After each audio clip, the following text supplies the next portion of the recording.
Madame la ministre, Madame Patricia Mirales, Monsieur le préfet, Monsieur Christophe Mirman, Monsieur le préfet de police, Monsieur Pierre-Édouard Colliex, Mesdames et Messieurs les parlementaires, Madame la présidente de la métropole et du département, Madame Martine Vassal, Monsieur le vice-président de la région, Monsieur Ludovic Pernet, Monsieur le gouverneur militaire, mon général, et votre représentant, le général Ozanne, mon général Arnaud Broès, mes généraux, amiral Lionel Mathieu, Madame l'adjointe, Madame Lisette Nardussi, Madame la maire, Madame Olivia Fortin, Mesdames et Messieurs les adjoints, les maires, les élus, Éminence, Cardinal Jean-Marc Aveline, Monsieur le grand rabbin, Messieurs les représentants du culte musulman, Madame Denise Toros-Marter, grand officier de la Légion d'honneur, Mesdames et Messieurs les consuls, les présidents d'associations, les descendants de libératrices et de libérateurs, Mesdames, Messieurs. Un matin de l'hiver se lève sur le vieux port de Marseille. Nous sommes le 11 mars 1943. Devant les magasins, la foule s'impatiente, s'étire et s'étend. Des femmes, au visage fatigué, tiennent dans leurs mains des tickets de rationnement qui vont leur permettre de nourrir leur famille. Marseille est occupée et les poussières des destructions sont à peine retombées sur les vieux quartiers. Debout, sur un perron, un homme a réuni autour de lui quelques-uns de ses amis pour faire la lecture du jour. Il tient à la main le mot d'ordre, un journal marseillais tenu par la censure de Vichy. Il ne le sait pas encore, mais le poème qu'il s'apprête à lire deviendra bientôt un hymne de la résistance. Quand les blés sont sous la grêle, fou qui fait le délicat, fou qui songe à ses querelles au cœur du commun combat. Écoutons dans ces mots la voix de la liberté, la voix de l'unité et de l'horizon retrouvé. Écoutons dans ces mots le cri de ceux qui veulent vivre, le cri de la résistance. Louis Aragon va signer pour la dernière fois de son nom avant d'entrer dans la clandestinité. Un poème fondateur, un hymne pour les Français qui veulent rester libres. La rose et le réséda. Un rebelle est un rebelle. Nos sanglots font un seul glas. Et quand vient l'aube cruelle, passe de vie à trépas. Cette voix que vous entendez, c'est la voix de Louis Aragon. C'est la voix de la résistance tout entière. C'est la voix de ces femmes, de ces hommes, de ces héros. C'est la voix des Français et c'est la voix des Marseillais. C'est la voix de Londres, d'Alger et de Toulon. C'est la voix de Bir Hakeim et c'est la voix du destin. C'est la voix du sang et de l'espoir. Marseille est prise de liberté. Marseille, avec ses navires amarrés, avec son lupanar agité, où se mêlent bonnes gens et bandits. Marseille, avec sa force de vie, sa volonté farouche de partage et de solidarité. Marseille était alors pour les nazis le symbole de la société décadente. Notre ville, valeureuse, intrépide, mêlée d'audace et de courage, a été, dès les premières secondes de la guerre, une terre de résistance, une terre de lutte et une terre d'action. Ils ont pris la plume et le revolver. Les rotatives clandestines du Parti communiste, celles de la Marseillaise, tournaient en cadence avec les imprimeries socialistes. Il y avait là les jésuites d'Avignon, les dominicains de la rue Edmond-Rostand, le franc-maçon Murat et les bulletins de la Légion gaulliste. Il y avait là le tchèque Vladimir Voroch, l'américain Varian Fry, la polonaise Malak Kriegel Il y avait là l'Arménien Bédoukian avec tous ses frères et sœurs d'Arménie, parce que l'Arménie avait dans sa chair encore la douleur du génocide.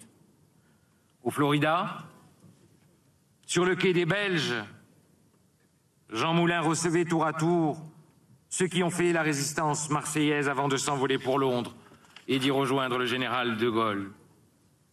Et leur sang rouge ruisselle, même couleur, même éclat. Celui qui croyait au ciel et celui qui n'y croyait pas. Amis, rappelons-nous ici, devant Marseille libre, rappelons-nous de leur sacrifice. Ils ont su, pour Marseille et pour la France, dépasser les différences, surmonter les clivages et relever le drapeau. Rappelons-nous de leurs souvenirs, de ces accents étrangers qui criaient ensemble « Vive la France !»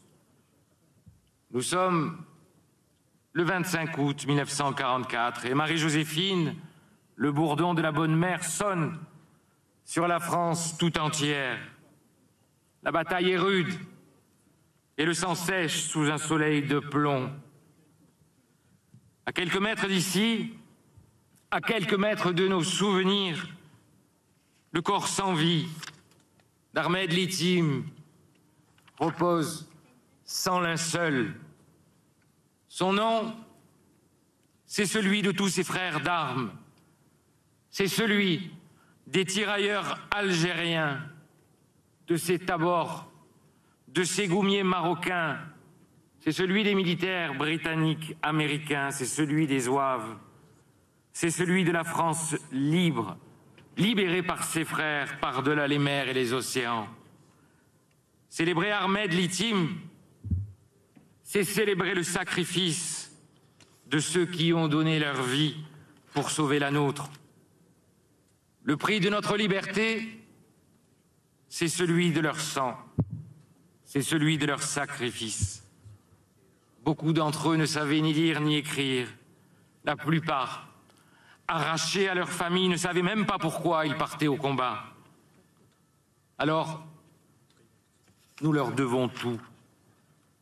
La bataille de Marseille porte en elle les ferments d'une ville qui connaît son histoire et son passé, qui agit sans relâche pour construire son avenir de paix et d'égalité. Et il faudra 3 jours encore, 3 jours de combat, 3 jours à pleurer les pertes et à espérer, 3 jours à retenir son souffle avant que l'ennemi ne capitule, avant que Marseille ne soit rendue à elle-même. Nous sommes le 28 août 1944 et Marseille est libre. Raymond Aubrac, au nom du gouvernement provisoire, a signé en préfecture le rétablissement de la République. Gaston Defferre est nommé à la tête de la municipalité par le général de Gaulle. Le général de Montsabert prépare ses troupes pour le grand défilé de la victoire sur la Canebière. Partout règne à Marseille un vent de liberté et d'espoir.